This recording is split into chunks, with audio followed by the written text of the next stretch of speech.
Hey, Sterile Processing Universe, it's Hank Balch here from the Beyond Clean podcast. You're watching another episode of Fighting Dirty, and on this episode, I'm going to talk about usable units of service, and I think this is part of the solution for all of the productivity debates that we see out there in the industry. And if you're a frontline technician, this is kind of how it goes.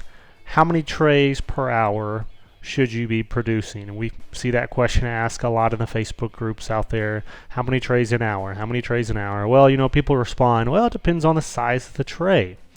And then you have other people come in and say, I'm not going to rush it. I'm going to take it as long as it possibly takes to process this tray correctly, because it's quality that matters, not speed. And I think I've done other videos on the topic of quality versus speed, and that's not the topic of this video. However, that's how the conversation goes. People are concerned about productivity. And the main reason, when you look at it from the leadership perspective, is that is the measurement that administrators use to tell sterile processing how many employees they can have to do the work. So if you've ever had to do a busy decontam night all by yourself, you quickly find out the value of productivity. The problem is there is no unit of service, UOS, out there in the industry today that I think captures everything that needs to be captured to really have a number that tells you what's going on in SPD. All right. So some of the examples of unit of services out there are trays processed, instruments processed. Sometimes the sterile processing department has to use the operating room metric, which is the cases or the surgical minutes. None of those, in my opinion, capture the reality and the complexity of sterile processing. But that is just the productivity debate. The usable unit of service debate, though, takes this conversation one step further. This is what I mean. If you process 100 trays tonight on your second shift, and the first shift comes in for the operating room to start their first cases, and 10% of those 100 trays, so 10 trays, are not usable.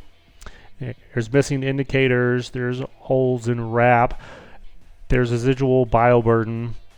10 of those trays are rejected from the operating room. Did it really matter that you process 100 trays in sterile processing? Or is the more important number that you process 90 trays that could actually be used? This is getting at that argument for usable units of service. What matters to sterile processing and to the OR is how many trays can we process that are quality trays that can be used by our customer in the OR. Now, going back to that previous comment that I made, the debates and the conversations that you see in the industry oftentimes center around that challenge between quality and quantity. I think today our current productivity metrics feed into that because they incentivize, they pressure sterile processing techs to go faster, because the productivity number is always based on numbers. It's either surgical minutes, trays, etc. It's always based on flat numbers without any measurement of quality. But if we were to switch it up and only count usable units, only count trays that are actually quality trays that pass all the quality checks, they have their chemical indicator, the BI it has passed, all those things are correct, only those trays can be used.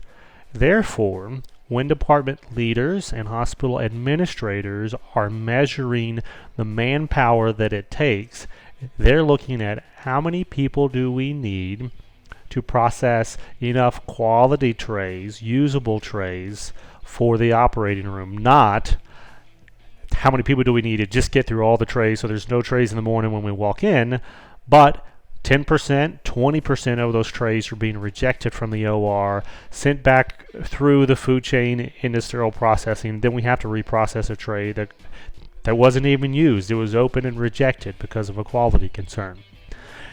Now, this topic is way too big to cover in a short video like this, but I want to give you a little teaser. And there's an article that I wrote recently on this that we're going to put a link to in the show notes so you can check out and read more about it. But if you're interested in this topic and you want to know more about it, please shoot me an email at hank@beyondclean.net. Tell your supervisor and your manager, hold up, we got a problem with our productivity metric. Have you ever considered measuring what we can actually use? I promise you it's going to start an important conversation in your department, and I hope in our industry.